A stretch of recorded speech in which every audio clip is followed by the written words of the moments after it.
So last time we left off talking about the Match Guys test and how the Match Guys test was originally a social psychology experiment led by Lambert, and it wanted to arrive or get to an idea about ideological values attached to bilingualism. So more specifically to the languages of Canada. So we saw the example of how Canadian speakers of French or English, how they rated each other, how they rated the English Canadian speaker, or how they rated the French Canadian speaker, and whether they rated more favorably people who were male or versus people who were female. So that's kind of where we left off, talking about the Match Guys test as a potential tool to arrive to understandings of ideologies of bilingualism and ideologies of language. And we also spoke about linguistic landscapes. And again, here we're talking about another method used to arrive to an idea of bilingualism. But linguistic landscapes is a method that has been picked up quite recently, probably within the last decade or so, to observe the languages in the public spheres. So to observe languages in our visual experience, in signs, in flyers, and like all around us, so that we can understand that we don't just communicate with our words, but we also communicate, especially with intent, on the world around us, on the signs that we see, the restaurants, menus, and everything. And it's not that these languages always play out in a really predictable manner. It's not that they are a direct reflection of the official languages of that place, but that they allow us to understand, again, ideologies of language, much like the Match Guys test, but they allow us to understand ideologies of language at a more subtle level, right? Because the Match Guys test tries to get an understanding of ideologies of level at a quite explicit level. It gives you a sentence. Does this person sound competent, intelligent, or not? And an accent is heard. You don't know where it's coming from. You don't know who it is. And you're like, yeah, they sound intelligent. No, they don't. Yeah, they sound reliable. No, they don't. Right? But when we talk about the linguistic landscape method, it's all about what's out there in the world, what's already purposefully done out there. And you can see how maybe like in certain contexts and in cities and whatever, there's more representation of certain languages over others. And you see more the use of English, for instance, across all domains, across all contexts. But then you see the use of a specific language, like let's say Spanish, only within the neighborhood of that city that speaks Spanish do you see bilingualism, and so on and so forth. So that sort of thing we spoke about last time. So today we continue. A couple of more comments about ideologies of mixed speech. So in sociolinguistics, when we talk about ideologies of bilingualism, we can talk about there being two main ones. The first one is called the monoglossic ideology. So the monoglossic ideology is the basic idea that multilinguals should keep their languages strictly separate. And this ideology we get everywhere. We have a lot of monolingual people who feel like this. You know, we can think about the speak English only movement in the United States, and how people frown upon the use of Spanglish, both from a monolingual point of view and also bilingual. You'll have people in bilingual and multilingual contexts saying that if you engage in mixed speech or in mixed utterances, that's a sign that you're not competent in both languages.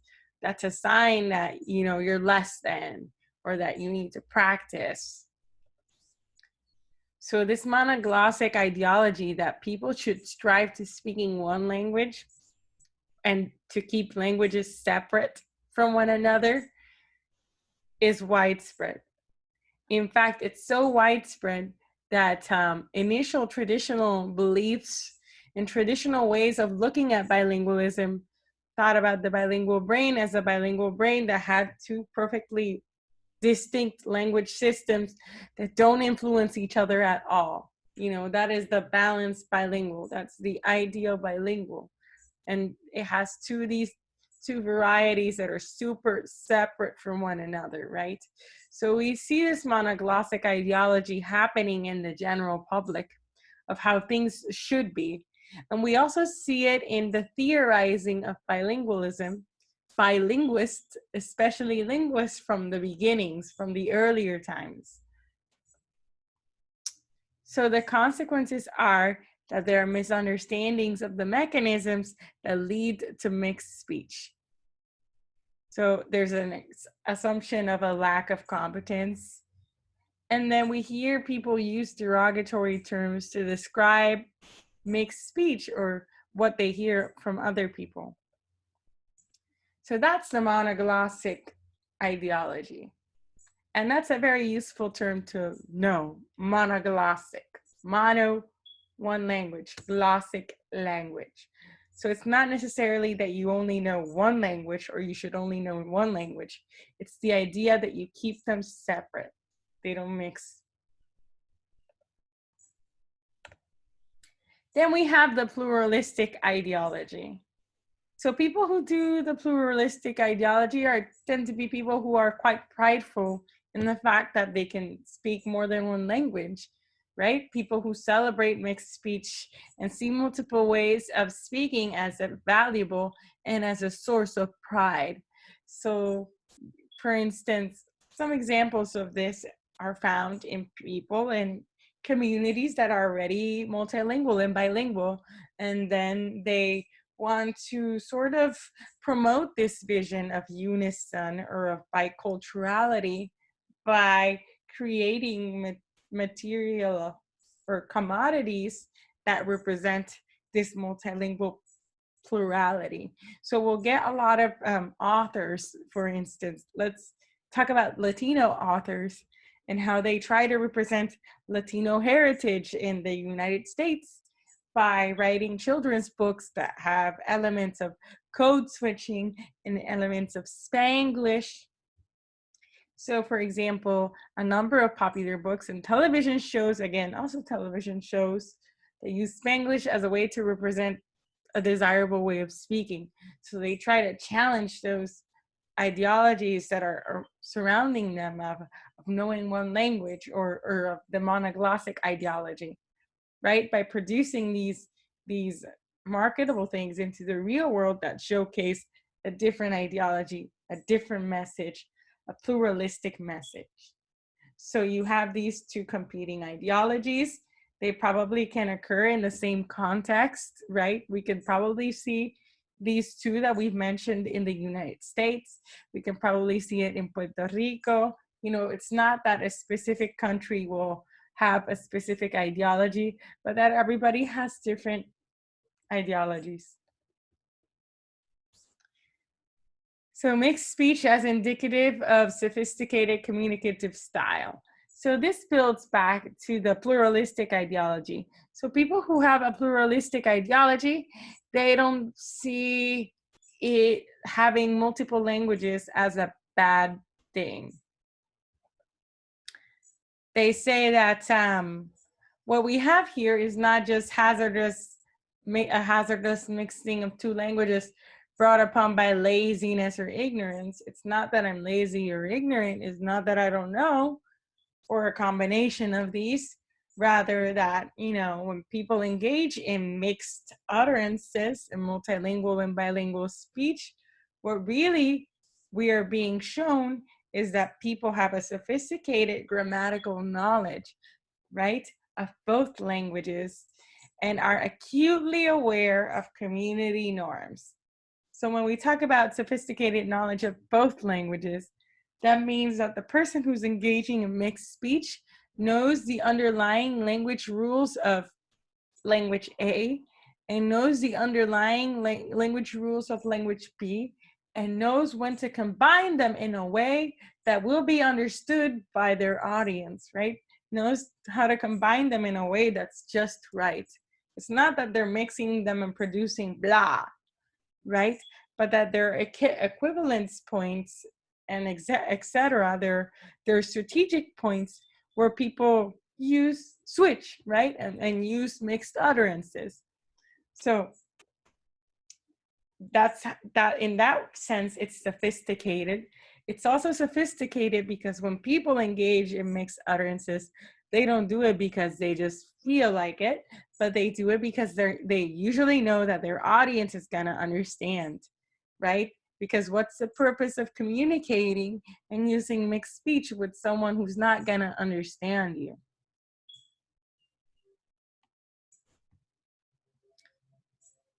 So that goes back to the idea that there's an awareness of the different language systems. And I attached a citation from Shanna Poplack, who's done a lot of work on Puerto Ricans in the US and Spanglish and code switching. And she's kind of credited for a really famous typology of code switching. She's a really good first person to look at if you're wanting to dive into the specifics of when is it okay, when is it not, structurally speaking, that is. Now we're going to talk about a different related idea to studies of bilingualism and multilingualism called diglossia.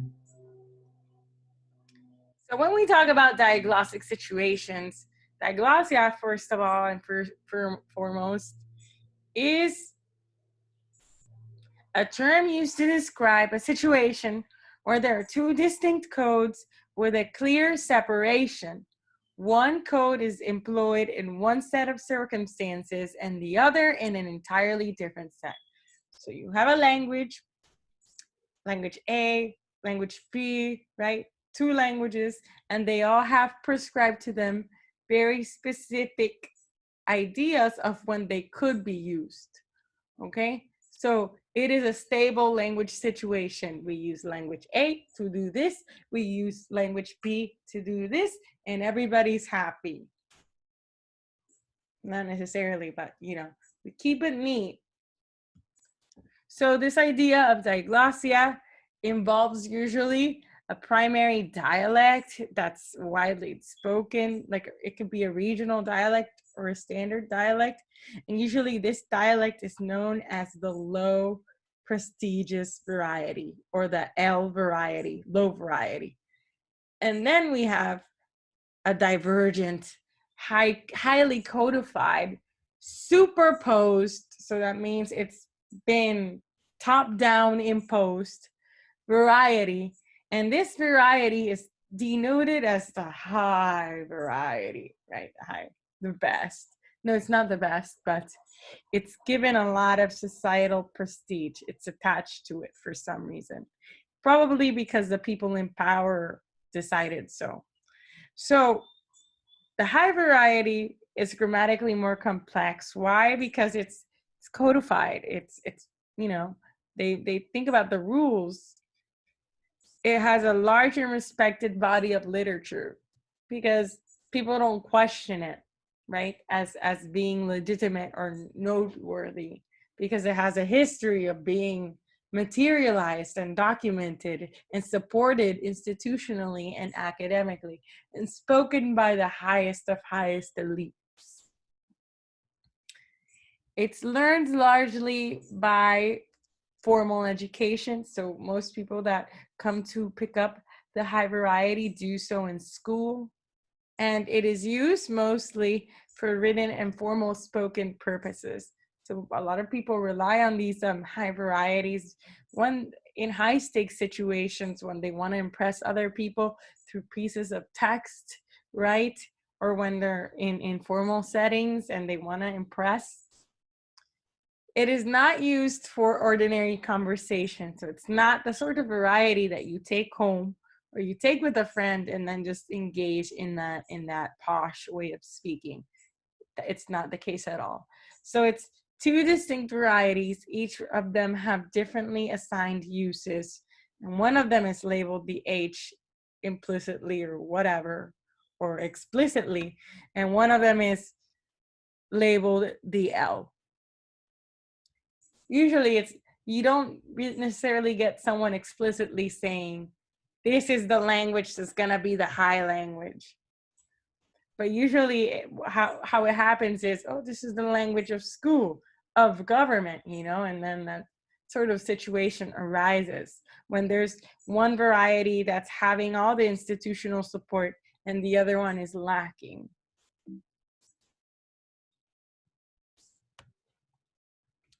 So there are several situations around the world that could be diglossic. Our authors give us several examples. Some of them are in Arabic-speaking countries, Switzerland, Haiti, and Greece. And all of these contexts are multilingual and have varieties that are treated as superior or higher or, restricted to these high-stakes situations. And then they have other varieties that are regional, colloquial, the vernacular language that you're brought up with at home. So in Arabic-speaking countries, usually the dynamic that you get is that you get your classical Arabic high variety called modern standard Arabic. And then you get versus various regional varieties, and these regional varieties are the L variety. In Switzerland, we have a similar situation. So we have High German or Standard German from Germany. The H, Hauptschule, however you say, Hauptdeutsch. No, it's called Hauptdeutsch. I'm gonna look it up.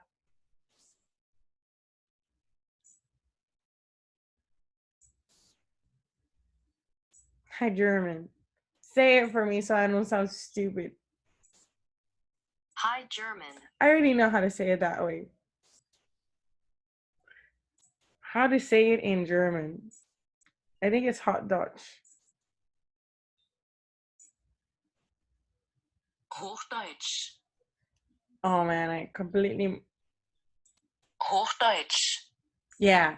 So you have High German, and then you have Swiss German that's sort of deemed as more regional, more colloquial, more vernacular, right? And it has its own designated domains or designated circumstances where you could use it. And then we have Haiti. Haiti, our neighbor, we have them next to us. There they speak the standard French, right? Which is the high variety. But then they also speak Haitian Creole. But the Haitian Creole variety is attached to low status or low prestige. But these two languages have coexisted for a really long time. Instead of there being a change, an ongoing change or a language shift, right? Especially because there's a powerful language and there's a less powerful language, they still coexist. In Greece, we have the I don't even know how to say that, Katharevosa, sounds like my name. So that Katharevosa is the high language. And then, can you say it for me? Pronunciation. And then we have the demonic low varieties of Greek. And they've also coexisted for many years alongside each other, none of them wiping each other out. But there's actually a lot of diglossic situations around the world. The phenomenon of diglossia is not ephemeral, meaning that it's not a one-time thing in nature. It appears to be a persistent social and linguistic phenomenon. It can last throughout time, like our example of Haiti and our example of Greece. It is persistent through space, so varieties of Tamil in the south of India, for instance. And it's also persistent through time, so for instance, Latin in Europe and during the Middle Ages. Lasted a long time.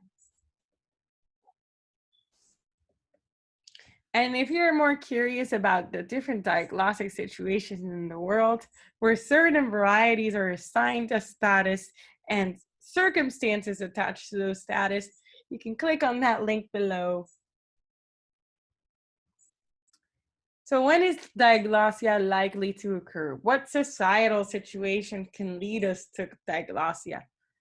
So it is likely to come into being when there's a sizable body of literature in a language closely related to or even identical with the natural language of the community.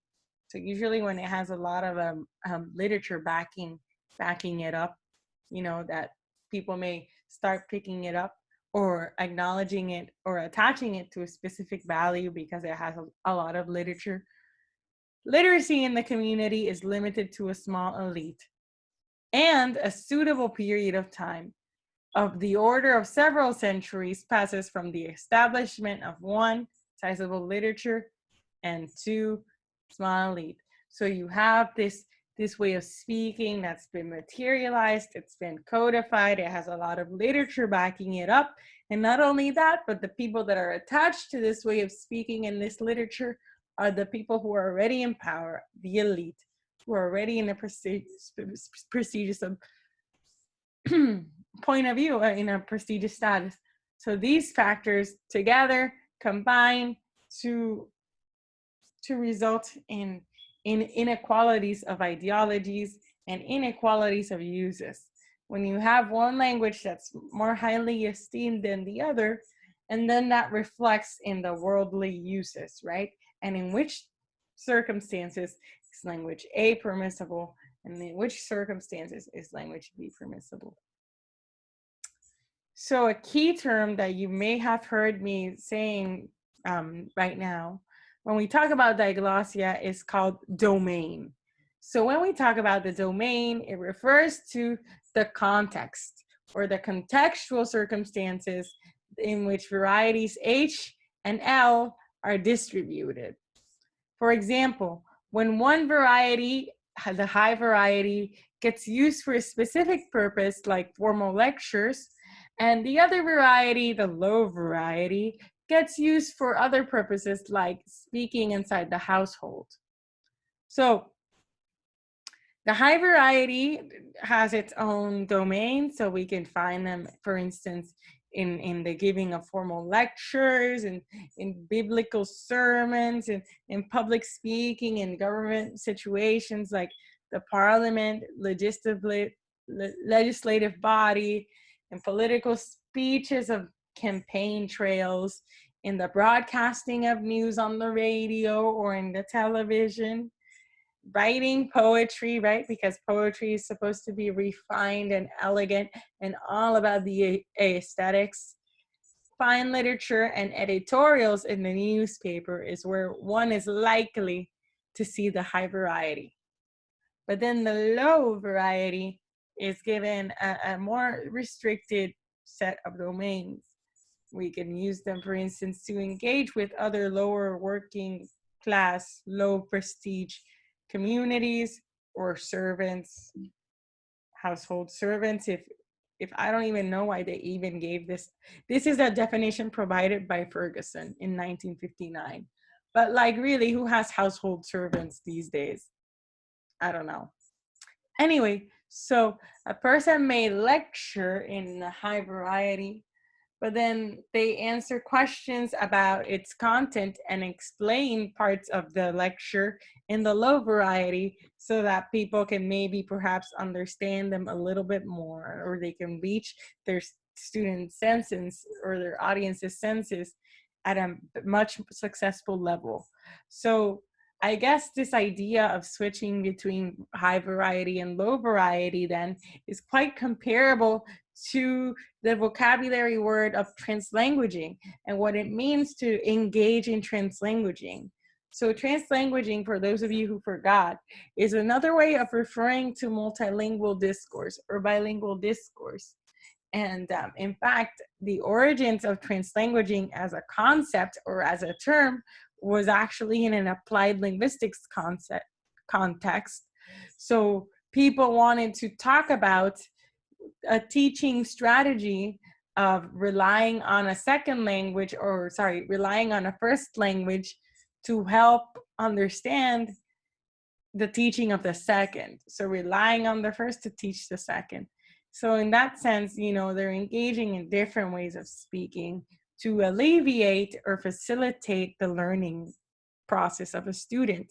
So in this same case, we see it here with this diglossic situation that's blending the boundaries in order to create a more effective communication or learning experience. So Chaucer and his use of low variety.